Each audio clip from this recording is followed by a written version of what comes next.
ये है राजनगर का सेक्टर 5। ये पीला गेट लगा हुआ है, इसके बराबर में है रामलीला ग्राउंड।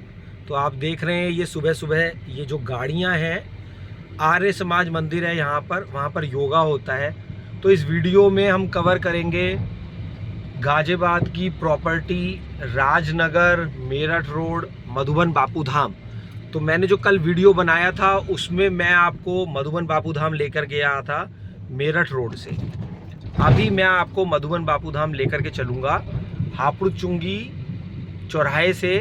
फिर वो सड़क आगे चली गई है चिरंजीव विहार के रास्ते। चिरंजीव विहार में हम अंदर नहीं जाएंगे, मेन रोड चिरंजीव विहार अवंतिका के रास्ते। फिर हम चले जाएंगे गोविंदपुरम से मधुबन बापू धाम में। तो वीडियो हो जाएगा लास्ट तक बहुत इंपॉर्टेंट, और मैं वीडियो के बीच बीच में आपको इसी तरीके से बहुत इंपॉर्टेंट बातें बताऊंगा, इसलिए वीडियो में बने रहिएगा लास्ट तक। देखिए, मेरा नाम है अक्षत अग्रवाल और मैं हूं एक प्रॉपर्टी कंसल्टेंट। तो कंसल्टेंसी अगर आपको चाहिए किसी भी तरीके की प्रॉपर्टी की तो आप मेरे को कांटेक्ट कर सकते हैं। ये देखिए, ये राजनगर सेक्टर 10 का चौराहा है और ये सीधी सड़क चली जाएगी अभी इस्कॉन टेम्पल पर। ये राजनगर सेक्टर 11 में इस्कॉन टेम्पल है।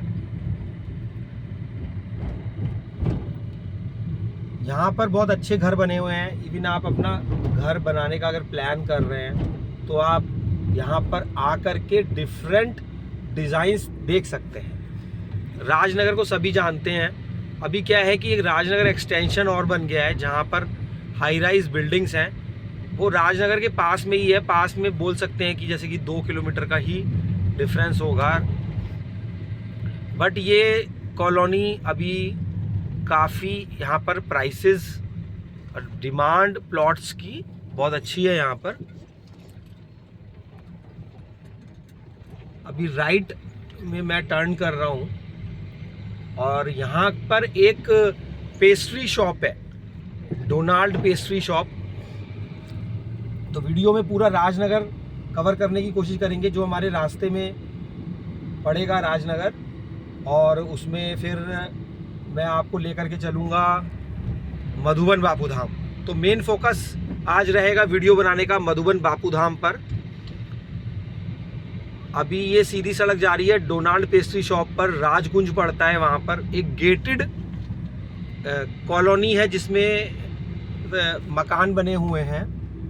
तो बेसिकली राजनगर में प्लॉट्स के ऊपर घर बने हुए हैं। यहाँ पर फ्लैट कंसेप्ट नहीं है कि कोई हाई राइज बिल्डिंग हो।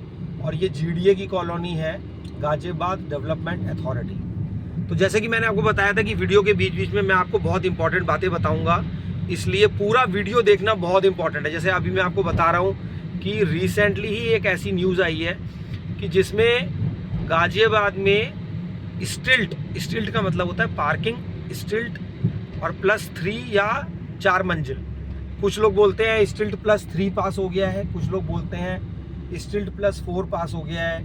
ये अभी अच्छे से क्लैरिटी नहीं आई है, क्योंकि अगर आप किसी आर्किटेक्ट से मिलेंगे और प्रॉपर उससे बात करेंगे तब आपको समझ में आएगा कि क्या पास हुआ है, या उसमें साइज़ के अकॉर्डिंग है, या सब में ही स्टिल्ट +4।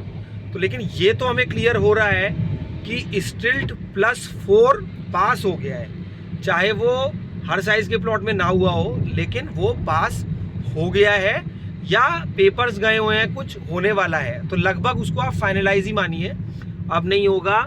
जैसे कहते हैं कि किसी ऑफिसर के साइन होने रह गए हैं या कुछ इस टाइप से, बट वो पास लगभग हो ही गया है। देखिए, वीडियो में कोई भी आप मेरा it is the best of my knowledge, लेकिन फिर भी आपको एक ये मान करके चलना पड़ेगा कि मैं जो बोल रहा हूँ वो सारी चीज़ें सही हो सकता है, कहीं पर वो सही ना भी हो, तो वो आपको थोड़ा अपने एंड पर क्लियर करना होगा। ये नहीं है मैंने कोई फैक्ट बोल दिया और आप कहें कि भाई आपने वीडियो में ऐसा कहा था। तो अब हम आ गए हैं ये हापुड़ चुंगी चौराहे की तरफ। देखिए, अभी मैं आपको बहुत विशेष बात बताता हूँ कि जो भी ट्रैफिक है वो हापुड़ चुंगी चौराहे से मूव कर रहा है। वो क्यों मूव कर रहा है? ज़्यादातर ट्रैफिक जाता है मेरठ रोड की तरफ। तो मेरठ रोड पर जाने के अभी हमारे पास जो एग्ज़िट हैं देखिए सभी को जाना है मेरठ रोड की तरफ मैक्सिमम बार। तो ये हापुड़ चुंगी एक हमारी एक एग्जिट है। इस चौराहे से हम जाते हैं मेरठ रोड की तरफ, राजनगर एक्सटेंशन का फ्लाईओवर पड़ता है, वहाँ से हम मेरठ रोड पर चले जाते हैं। या फिर एक रोड हमारे को मिलती है NDRF वाली, जिसको हरसाम वाली या फिर डबल रोड, अलग अलग नाम से उसको बोला जाता है। तो उस रास्ते से जा कर के हम मधुबन बापू धाम के रास्ते से मेरठ रोड पर चले जाते हैं। तो अब देखिए क्या होता है कि यहाँ पर रेड लाइट पड़ती है हापुड़ चुंगी चौराहे पर। और मैं ये बताना चाहता हूँ आपको कि क्यों ट्रैफिक मधुबन बापू धाम की तरफ से ज़्यादा मूव हो सकता है बजाय इस हापुड़ चुंगी से।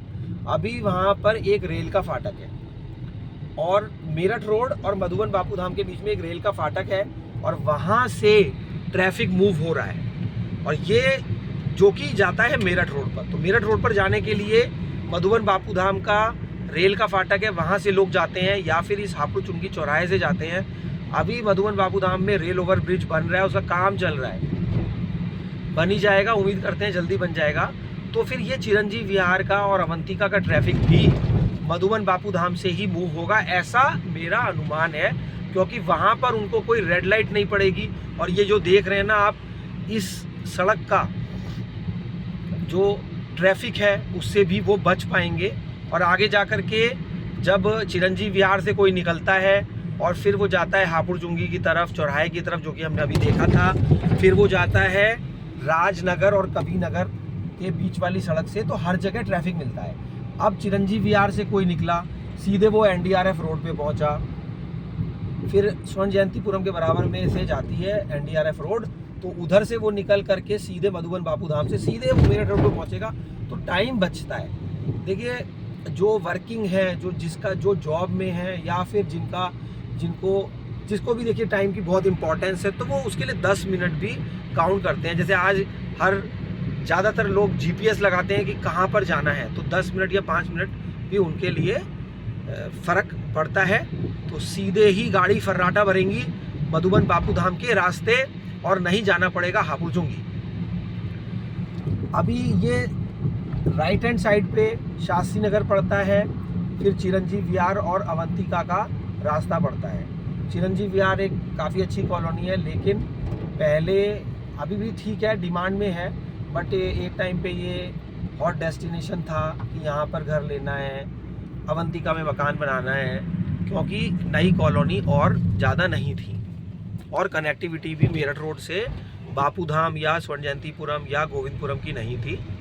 लेकिन अभी लोग यही प्रिफर कर रहे हैं कि मधुबन बापू धाम में अपना प्लॉट खरीदें, जिससे कि उनको कनेक्टिविटी मिलती है रैपिड रेल की।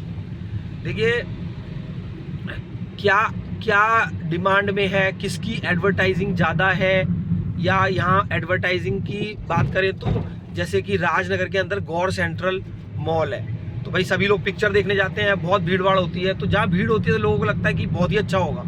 जहाँ पर सब भाग रहे हैं, जहाँ पर रेट्स प्राइसेस बढ़ते जा रहे हैं, वो बहुत चीज़ अच्छी लगने लग जाती है। तो इस वजह से अब ये देखिए, ये NDRF वाली रोड बोलते हैं इसको। देखिए राष्ट्रीय आपदा मोचन बल, यहाँ पे देखिए लिखा हुआ है, एक बोर्ड लगा हुआ है, national disaster response force NDRF, और यहाँ पर देखिए यहाँ पे लिखा है NH58 मेरठ रोड। तो इस रास्ते से आप NH58 मेरठ रोड से जा सकते हैं। NH58 मेरठ रोड पर जाने के लिए आपको इस NDRF रोड से रास्ता यहाँ से गया है, देखिए लिखा हुआ है मधुबन बापू धाम गाजियाबाद विकास प्राधिकरण, तो GDA की ये कॉलोनी। और देखिए कितनी चौड़ी सड़क है, NDRF रोड। अगर आपको मेरठ रोड पर जाना है यानी कि NH58 पर जाना है, तो आप हापुड़ चुंगी से ना जा करके इस सड़क से आज भी जा सकते हैं, तो भी आप जल्दी पहुंचेंगे। अगर आप चिरंजीव विहार अवंतिका में रहते हैं तो आप NH58 पर जाने के लिए इस NDRF रोड का यूज़ करें और आप सीधे फाटक से मेरठ रोड पर पहुंच जाएंगे। वीडियो में बने रहिएगा लास्ट तक। छोटी छोटी बातें हैं लेकिन बहुत इम्पोर्टेंट बातें हैं। अब इस एनडीआरएफ रोड के दोनों तरफ बहुत सारी शॉप्स खुल गई हैं, यहाँ पर बहुत सारी कॉलोनीज़ हैं। क्योंकि देखिए लोगों ने यहाँ पर क्यों प्रिफर करा, आपको ये बात समझनी पड़ेगी कि आपका वर्क प्लेस कहाँ पर है, उसकी कनेक्टिविटी, उसका टाइम। आज आप जीपीएस से अपने वर्क प्लेस की लोकेशन को देखिए कि वो कितना दूर पड़ता है। जैसे मैं आपको बोलता हूँ कि स्वर्ण जयंतीपुरम कॉलोनी एक बहुत अच्छी कॉलोनी है गाजियाबाद विकास प्राधिकरण की। अब मैंने ये बात बोली आपको, तो इसको आप अपने वर्क प्लेस से देखिए, जीपीएस से देखिए कि जहाँ पर आप अपना घर या फ्लैट लेने का प्लान कर रहे हैं उसमें और स्वर्ण जयंतीपुरम में कितना टाइम लगता है, तो आप उससे कंपेयर कर सकते हैं। ऐसे नहीं है कि हमें तो भाई NH24 पे लेना है क्योंकि हम नोएडा में काम करते हैं, ऐसा ये कोई पॉइंट नहीं हुआ। अभी क्या है कि रास्ते बहुत अच्छे बन गए हैं, तो जब रास्ते बहुत अच्छे बन गए हैं तो उससे आपको जो समय देखना पड़ेगा आपको कि वहाँ से टाइम कितना लगता है। ये मैंने आपको दोबारा से यही बात बोलता हूँ कि वर्क प्लेस नोएडा है तो मेरे को NH24 सूट करता है, मेरा वर्क प्लेस दिल्ली है तो मुझे NH24 सूट करता है, या NH9, पहले NH24 था अब NH9 हो गया है वो। तो ऐसा नहीं है, आप जीपीएस से देखिए, टाइम की बात आ रही है। यहाँ पर बहुत अच्छी कॉलोनी है स्वर्ण जयंतीपुरम गोविंदपुरम, और इस वक्त पूरे फुल डिमांड में है, फुल लोगों की चॉइस है कि हम वहाँ पर प्लॉट खरीदें, क्योंकि वो भी महंगी हो रही हैं। और जहाँ महंगा होता है वो अपने आप ही सबको अच्छा लगने लगता है, क्योंकि लगता ही है ना कि डिमांड होगी जब ही तो महंगा हो रहा है। तो ये देखिए, अभी ये एनडीआरएफ रोड पे मैं चल रहा हूँ और यहाँ पर दोनों तरफ अच्छा मार्केट है, और ये रोड ऐसा बोला जाता है कि सीधे मेरठ रोड पे चली जाएगी। वैसे तो ये मेरठ रोड से कनेक्टेड ही है, अभी भी कनेक्टेड है, लेकिन ये सीधे दुहाई के पास निकलेगी, ऐसा मेरे को बहुत लोगों ने बोला है। मैं एग्जैक्टली आपको नहीं बोल सकता हूँ। तो वहाँ पर जहाँ पर दुहाई के पास में, जहाँ पर ईस्टर्न पेरिफेरल एक्सप्रेस वे है, ये सीधे जाएगी ईस्टर्न पेरिफेरल एक्सप्रेस वे के बराबर पास में।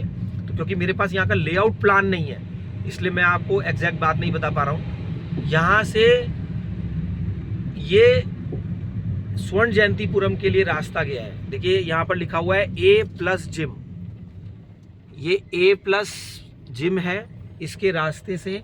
और ये एक स्कूल है दिल्ली मारथौमा पब्लिक स्कूल गाजियाबाद। तो ये यहाँ पर स्कूल और जिम मैंने दिखाया आपको, वहाँ से स्वर्ण जयंतीपुरम के लिए कट गया है, और एक कट हमारे को आगे भी मिलेगा। अब यहाँ पर पड़ता है सिटी पार्क, तो हम धीरे धीरे बढ़ रहे हैं मधुबन बापू धाम की तरफ। सिटी पार्क आना जरूर एक बार, इतना बड़ा पार्क है ये, बहुत यहाँ पर आपको अच्छा लगेगा, काफ़ी शांति मिलेगी। तो यहाँ पर योगा होता रहता है। अब ये देखिए भारत पेट्रोलियम, ये स्वर्ण जयंतीपुरम के बिल्कुल बाहर एक ये पंप है, ये सिटी पार्क का गेट है। अब यहाँ से हम टर्न हो जाएंगे और स्वर्ण जयंतीपुरम कॉलोनी के लिए इस पेट्रोल पंप के बराबर से आप टर्न हो जाएंगे।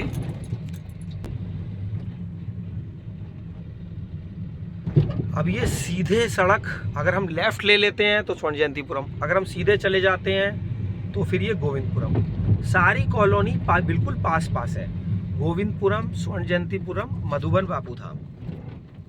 अब ये देखिए कुछ यहाँ पर इस तरीके की अगर सड़क थोड़ी और अच्छी होती तो, वैसे बहुत अच्छी सड़कें बन गई हैं गाजियाबाद में, लेकिन कहीं कहीं पर इस तरीके के पैच मिलते हैं।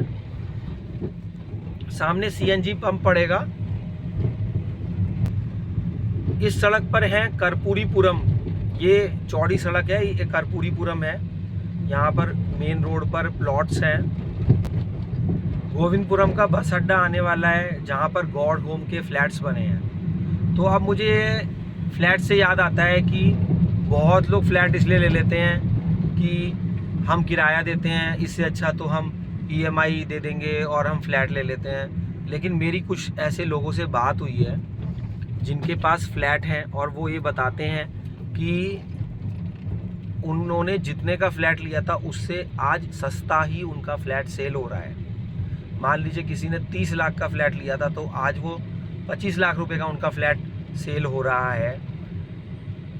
और जो वो EMI दे रहे हैं उसमें उनका इंटरेस्ट ही जाता है मैक्सिमम, उनका जो उसमें से कैपिटल कम कट रहा है। तो अगर फ्लैट ले लिया और बहुत लंबे समय तक आप EMI दिए जा रहे हैं और फ्लैट का प्राइस कम हो गया है, क्योंकि नई नई बिल्डिंग्स बनती रहती हैं तो लोग नए फ्लैट्स खरीदना चाहते हैं, उनकी डिज़ाइनिंग भी चेंज होती है। तो अगर कोई चीज़ 30 लाख की खरीदी है तो आप उसको 25 लाख में सेल नहीं करेंगे और आप उसकी EMI दिए चले जा रहे हैं, इंटरेस्ट दिए चले जा रहे हैं और उसमें जो आपका जो मेन अमाउंट है वो कम नहीं हो रहा है, बस EMI आपकी जा रही है। तो यहाँ पर ये भी समझना पड़ेगा कि क्या इस तरीके से फ्लैट लेना उपयुक्त रहेगा। देखिए, फ्लैट के प्राइसेस भी बढ़ते हैं लेकिन प्लॉट्स के प्राइसेस 100% ऐसा कहते हैं विशेषज्ञ, और मैं भी ऐसा कह रहा हूँ कि प्लॉट्स में बहुत ज़्यादा बढ़ोतरी मिलती है। तो प्लॉट अगर आप कोई नया घर प्लान कर रहे हैं और फिर आपके पास कई बार आप ऐसा भी बोलते हैं कि टाइम शॉर्टेज हम कैसे बनाएंगे, तो आजकल लोग विद मटेरियल भी कंस्ट्रक्शन करते हैं, तो आप उनको भी किसी आर्किटेक्ट को या किसी कॉन्ट्रैक्टर को दे सकते हैं कि विद मटेरियल हमारा मकान बना दीजिए, हमारे पास टाइम नहीं है। तो plot is always a good option. अगर आप कोई भी प्लॉट खरीदने जा रहे हैं तो आपके पास मैप होना चाहिए, उससे आपको ये क्लैरिटी होनी चाहिए कि किस सड़क पर कहाँ पर आपका प्लॉट है। जैसे मान लीजिए कि अभी मैं यहाँ कहूँ कि यहाँ पर आपको प्लॉट मिलता है, तो आपको पता होना चाहिए कि कोने वाला प्लॉट जैसे यहाँ पर 104 है, इधर वाला 118 है, और आप कौन से नंबर का यहाँ पर प्लॉट ले रहे हैं। क्योंकि अब जैसे इस एरिया की बात करते हैं तो देखिए यहाँ पर इसमें हमारे को पीछे पार्क दिख रहा है। एक तो ये हुआ कि आप प्लॉट पे गए, वहाँ पे आपको झाड़ी दिखी, आप वहाँ पर आपने बोला अरे भाई यहाँ पे तो कुछ भी नहीं है, और आपने वो प्लॉट छोड़ दिया। झाड़ी सारी कट जाती हैं, इसी तरीके से सब झाड़ियाँ कट जाती हैं हर जगह कहीं पर भी हो। लेकिन आपको ये देखना पड़ेगा, जैसे यहाँ पर ये 9 मीटर वाइड रोड है, अब कितनी चौड़ी सड़क है, 7.5 मीटर है, 9 मीटर है, 12 मीटर है, 18 मीटर है, अलग अलग साइज़ की रोड्स होती हैं। देखिए जैसे यहाँ पर 9 मीटर की रोड है और यहाँ पर 7.5 मीटर की रोड है, तो अब आपको 9 मीटर पे प्लॉट चाहिए या आपको 7.5 पे प्लॉट चाहिए, या फिर अब देखिए ये भी 60 मीटर के प्लॉट हैं। मैं यहाँ पे बता देता हूँ कि फ्रंट इनका 5 है, गहराई इनकी 12 है। यहाँ पर भी देखेंगे तो ये भी प्लॉट इसी साइज़ के हैं, फ्रंट इनका 5 है, गहराई इनकी 12 है। लेकिन इन प्लॉट्स के सामने हमें 9 मीटर की सड़क मिलती है चौड़ी, यानी कि 30 फुट, और इन प्लॉट्स के सामने हमको मिलती है 7.5 मीटर की सड़क। तो अब लेकिन इन प्लॉट्स के सामने पार्क नहीं है, इन प्लॉट्स के सामने यहाँ पर हमें पार्क दिखता है। तो डिटेल में करेंगे, बहुत सारी बातें करेंगे, लेकिन अभी यहाँ पर हम देख रहे हैं F ब्लॉक का मैप। ये अभी हम जिस सड़क से आए थे, ये गोविंदपुरम से हम इस सड़क से आते हैं, ये देखिए 100 फुट की सड़क से कनेक्टिविटी मिलती है। क्यों F ब्लॉक को लोग पसंद कर रहे हैं या फिर क्यों E ब्लॉक को लोग पसंद कर रहे हैं? क्योंकि उसकी जो आप अपने अगर प्लॉट पर जाएंगे या आप अपने घर पर जाएंगे तो आपको जो यहाँ से रास्ता मिलेगा, वो यहाँ पर ऑटो चल रहे हैं, यहाँ पे ई-रिक्शा चल रहे हैं, यहाँ पर चौड़ी सड़क है। तो चौड़ी सड़क से, क्योंकि ये प्लॉट है, ये E ब्लॉक के प्लॉट इस वक्त मैं दिखा रहा हूँ आपको, तो F ब्लॉक में हमारे को 60 के और 90 के प्लॉट मिलते हैं, E में हमारे को 90 के हैं, ये 200 के हैं।